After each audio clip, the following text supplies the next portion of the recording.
10 years' time. Let's talk about 10 years' time when the Who are approaching. You would, wouldn't you? 15 years have been going now, that's a good innings. When you're approaching my age. When I'm approaching your age, yeah. That got it, didn't it? Got you fool. Do you see yourselves still together, still going, or? No, who can say? I don't know.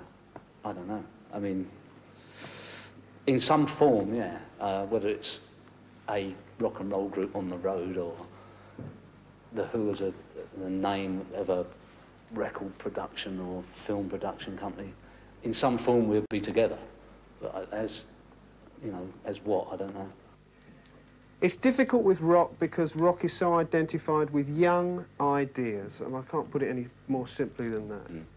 And so you can be a bit of a hypocrite, you know, if you're consistently evoking the ideas of young people and bouncing off the ideas of young people, taking young people's money and putting it in your pocket, you know, and really what you are is you're a middle-aged family man. And it's only the hypocrisy that I'm worried about. I still think that I understand, you know, the emotions and the sensations and the frustrations of kids on the street. But I can't pretend to be there anymore. I don't even know if I was ever there in the first place, but I definitely am further away from the street now than I was 10 years ago.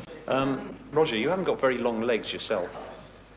I mean, I'm just touching the floor here off this stage. How do you feel about keeping your feet on the ground, like being the country squire, being the big businessman, you know? I live in the country because I like it. I mean, it was the one thing about when I used to live in Shepherd's Bush. I mean, people tend to forget that 10 years ago I was living in a one-room council flat in Wandsworth.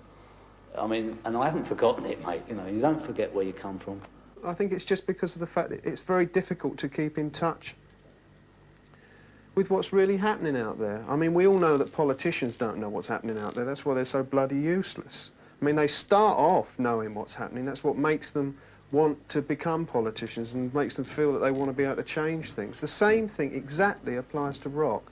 You start off out there on the street, surrounded by people that you want to make it, but they also want you to make it as well. They want you to make it because you're one of them. They want you to break through, if you like, that, you know, that wall that says, you know, get back, and smash through it to prove that it can be done. But once you've done it, it takes a lot of guts to walk back through the rubble again, back to where you came from, back to the dross and the depression and the frustration and face up to that.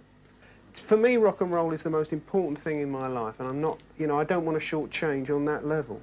I had the best, for me anyway, the best backup group any singer could have. I mean, if that's, I mean, it's one way that I can look on it. And it's stupid to go out.